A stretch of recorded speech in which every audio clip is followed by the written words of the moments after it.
নমস্কার বন্ধুরা। ভারতের এয়ার ডিফেন্সে খুব শীঘ্রই নতুন চমক কিন্তু আসতে চলেছে ডিআরডিওর নতুন রাডার প্রসেসর ইউনিটের মাধ্যমে। এক কথায় বলা যায় ভারতের জন্য কিন্তু গেম চেঞ্জার হবে এটি, কারণ এর কারণে ভারতীয় আকাশসীমা পাহারা দিতে আরও শক্তিশালী হচ্ছে আমাদের রাডার সিস্টেম। শত্রুপক্ষের যে কোনো চাল এবার ধরা পড়বে মুহূর্তের মধ্যে। ডিআরডিও সংগ্রহ করতে চলেছে এক অত্যাধুনিক রাডার প্রসেসর ইউনিট। ভারতীয় প্রতিরক্ষা গবেষণা ও উন্নয়ন সংস্থা বা ডিআরডিও সম্প্রতি একটি উচ্চ ক্ষমতাসম্পন্ন রাডার প্রসেসর ইউনিট সংগ্রহের প্রক্রিয়া শুরু করেছে। এটি মূলত একটি প্রাইমারি রাডারের মস্তিষ্ক হিসেবে কাজ করবে। এর প্রধান কাজ হল বিশাল পরিমাণ হাই ব্যান্ডউইথ ডেটা অত্যন্ত দ্রুততার সাথে প্রসেস করা।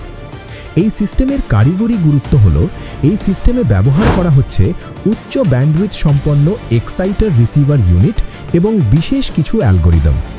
আধুনিক যুদ্ধক্ষেত্রে সাধারণ রাডারকে ফাঁকি দেওয়া সহজ হলেও এই প্রসেসরের উন্নত প্রযুক্তি যে কোনো স্টিলথ বিমান বা ছোট ড্রোনকেও নির্ভুলভাবে শনাক্ত করতে সক্ষম। হাজারো সিগন্যালের ভিড়েও এটি নিখুঁত লক্ষ্যবস্তু খুঁজে বের করবে। কিন্তু এখনও নির্দিষ্ট কোনো রাডারের নাম প্রকাশ না করা হলেও বিশেষজ্ঞরা মনে করছেন এটি ভারতের ভবিষ্যৎ নজরদারি ব্যবস্থাকে কয়েক ধাপ এগিয়ে দেবে।